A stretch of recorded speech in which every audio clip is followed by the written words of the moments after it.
quick trip to the Middle East now. Mark chapter 9 from verse 14 to 29.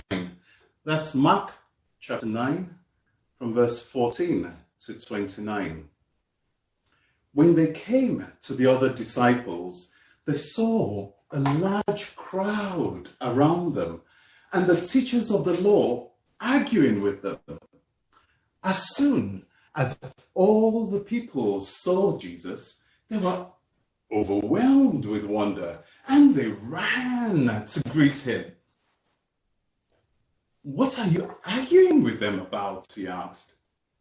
A man in the crowd answered, "Teacher, I brought you my son, who is possessed by a spirit that has robbed him of speech. Whenever it seizes him, it throws him to the ground. He foams at the mouth, he gnashes his teeth, and becomes rigid. I asked your disciples to drive out the spirit, but they could not." "You unbelieving generation," Jesus replied, "how long shall I put up with you? How long shall I stay with you?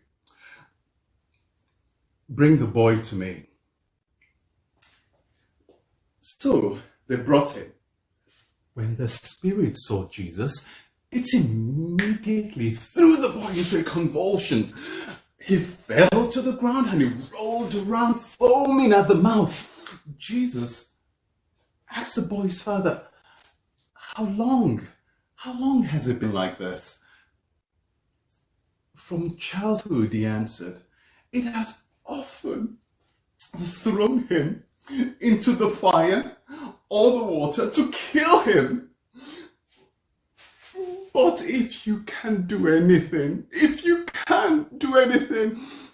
take pity on us and help us. "If you can," said Jesus, "everything is possible for one who believes."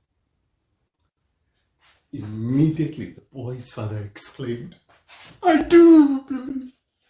Help me overcome my unbelief." When Jesus saw that a crowd was running to the scene, he rebuked the impure spirit.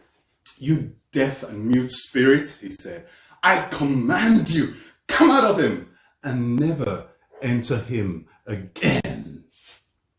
The spirit shrieked, convulsed him violently, and came out. The boy looked so much like a corpse that many said, "He's dead. He's dead." But Jesus took him by the hand and lifted him to his feet, and he stood up.